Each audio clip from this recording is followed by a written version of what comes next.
Добрый день, солдат Прокопьева. Роман Сергей Павлович, НКО «Квадрат», республиканская правовая организация, мы защищаем права дольщиков, ну, наверное, вы со мной знакомы заочно. Вот. Нас сейчас интересует судьба вашего дома, Лиза Чайкина, 5. Насколько мне известно, вы мать двоих детей, Да. несовершеннолетних. Вот. Проживаете в квартире, у вас, по-моему, 17 квадратов. 20. 24? Да, я бы хотел спросить вас, качество жилья вас устраивает? Качества нет. Качества нет.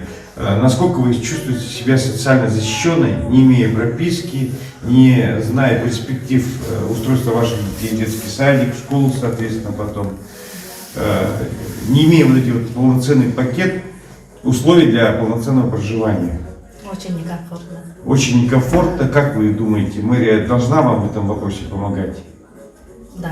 Так как дом находится на территории города Якутск, вы со мной согласны, да? Как часто к вам приезжали работники мэрии и говорили с вами на подобные темы? Со мной нет. С вами никто и никогда, да? То есть и вообще на территорию дома никогда никто не приезжает.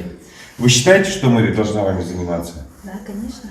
Да, вы знаете, что на днях произошел суд по вашему объекту, и вас хотели сносить за счет застройщика и самих жителей. Но при этом я сам присутствовал на суде и фактически заметил одно обстоятельство, что не решался вопрос, а что делать с вами? Вот вы полноценная семья, но у вас 2 маленьких ребенка, и это единственное жилье? Единственное.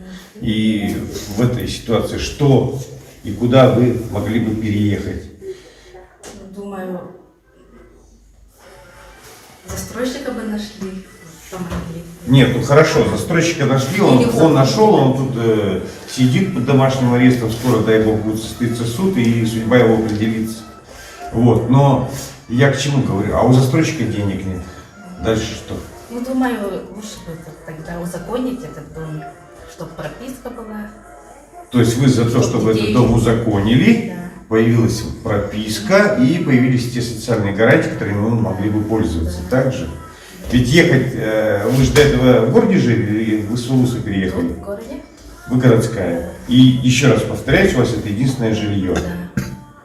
Ну, вот Солдата Прокопьевна. Вот ради этого мы и работаем, чтобы помогать людям. Ну, действительно, то есть мы, в отличие от мэрии, ходим по домам, разговариваем, знакомимся, не боимся предоставлять документы, вести острые такие вот диалоги достаточно.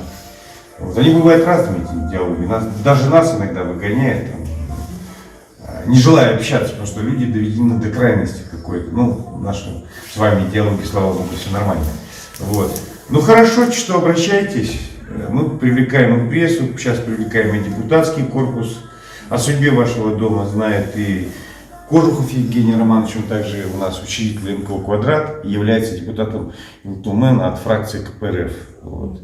И что я вам, если вас уже будут совсем прижимать, давайте, подходите, сходим с вами за ручку буквально, уже на этом уровне даже можем поговорить. Ну, сейчас я думаю, что мэрия возьмется за ваш дом. Потому что там на днях вот Ну, буквально... главное, чтобы не за наш счет этот. Ну, безусловно, не за вас. Мы категорически против, чтобы это решалось вообще за счет пострадавших категорий.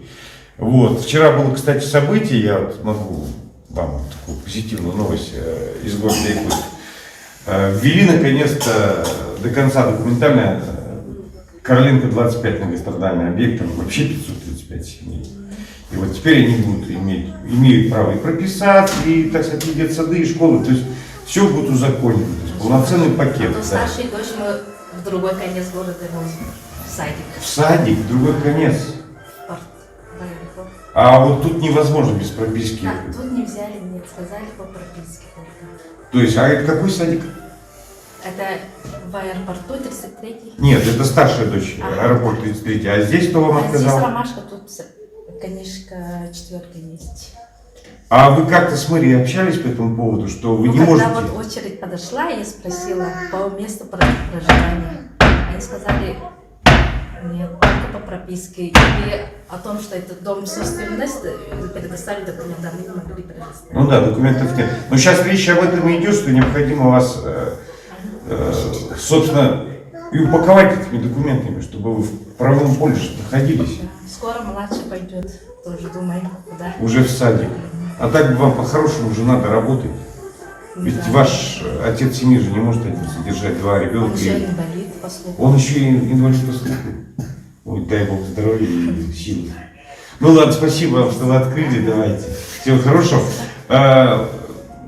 Тут Ева живет, ну, она с квадрата. Блондиночка такая. Ева Петровна. Ну или запишите мой телефон, чуть что. Ага. Да.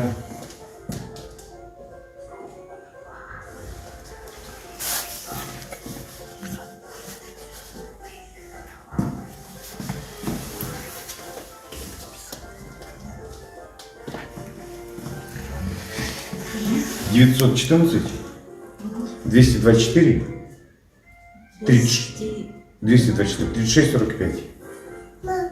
Да, звоните. До 11 224, 224 36 224, 36 45. Романов 36? Сергей. 45.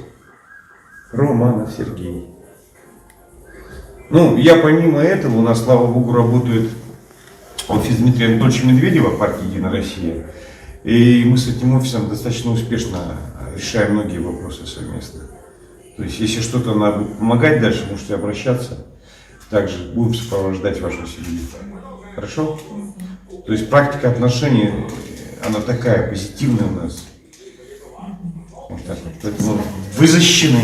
Хотя бы нами. Всего хорошего. Ну вот видите, какая ситуация, дорогие горожане. Вот люди живут, семья, отец семьи инвалид по слуху, работает. Но один работает так, как два ребенка, они малолетние. Вот как вот жить без прописки? Как жить без социальной защищенности? Даже пособие человек не может получить, имея двух детей. Вот такая ситуация. Необходимо городу решать такие вопросы. Это острые вопросы. Я вот сам по себе просто спокойный человек, потому что если нервничать, израсходуешься достаточно быстро. Вот. Но каждый день сталкиваюсь с подобного рода проблемами у людей на каждом из наших объектов, которые в зоне нашего внимания НКО. Вот. Но сегодня вот закончим с этим объектом. Ну, надеюсь, дорогие горожане, вы свое мнение тоже выразите. Город это наш. И, как хорошо сказал Сардар Владимирович в свое время, меня наняли. И вот как специалист, которого наняли, она должна работать с этими вопросами. Я больше скажу, я понимаю, как ей тяжело работать, потому что она взвалила на себя город. Должны работать службы, которые обязаны решать эти вопросы. Это земельные, градостроительные, правовой отдел в особенности должен работать. Мы вообще оцениваем работу правового отдела мэрии в этом плане очень плохо. Что-то и с этим правовым отделом надо делать. Правовой отдел, как мы считаем, как НКО, должен моментально реагировать на любые проблемы.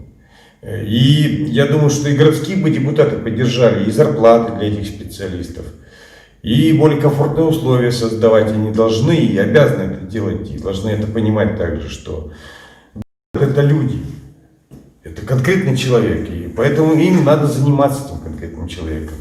Вот, несмотря на то, что я смотрю, как эффективно решаются вопросы с дорогами, с тротуарами, но ведь дороги и тротуары для людей же делаются. Ведь надо понять, что по этим дорогам и тротуарам ездят и ходят счастливые люди, а у нас сплошное уныние на объектах. Сплошное уныние. И мы должны об этом думать, что она должна думать о человеке, а не о асфальте, не о тротуарах. В первую очередь о человеке.